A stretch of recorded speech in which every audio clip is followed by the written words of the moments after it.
So ayun guys, no, magandang umaga. So andito tayo ngayon sa Burgos, no, sa Hilado Street.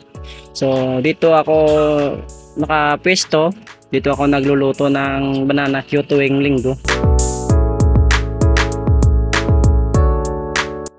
Kukunin muna natin yung laman ng cart, tapos i-pwesto natin dito sa labas para pag okay na ready na lahat, pwede na tayong magluto.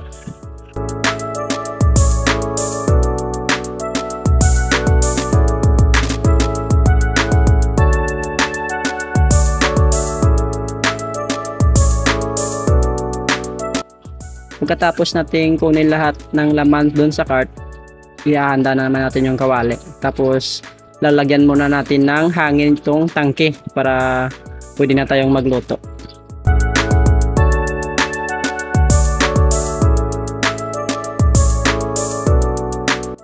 Ihahanda na natin yung mga gagamitin natin sa pagluto ng banana Q.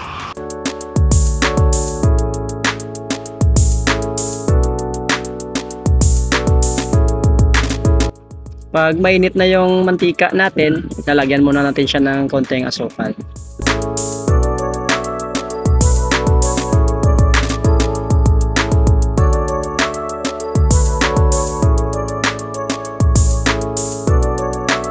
So, kailangan nating haluin yung asukal na nilagay natin doon kanina. Kailangan matunaw talaga siya para dumikit siya doon sa saging. Pag natunaw na siya, saka natin lalagyan ng saging.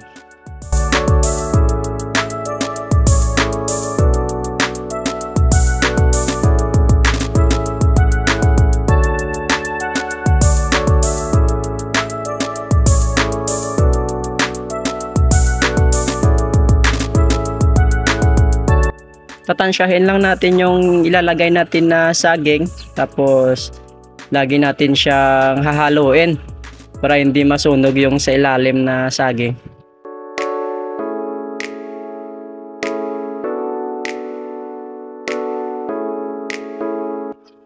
Hahaluin natin siyang mabuti hanggang sa mag-brown yung saging.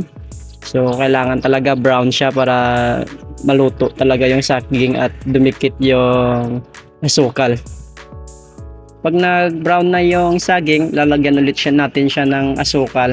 Tapos isasabay natin yung sesame seeds, yung lunga dito sa amin, kunting sesame seeds lang, tapos ihaloin natin ulit para kumalat yung sesame seeds.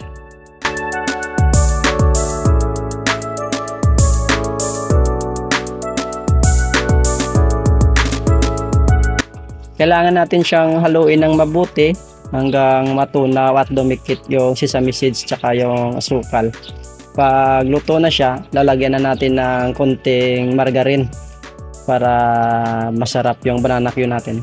Margarine kasi yung secret recipe para sumarap yung banana Q natin.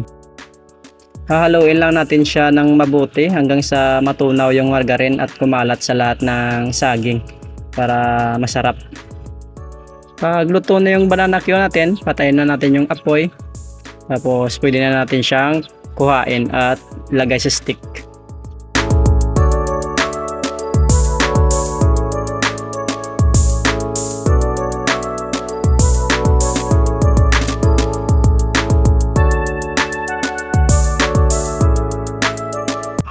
At ayun, luto na yung banana Q natin. Pwede na siyang kainin. So, yun lang guys sa araw na to, yun. So, maraming salamat at ingat kayo palagi.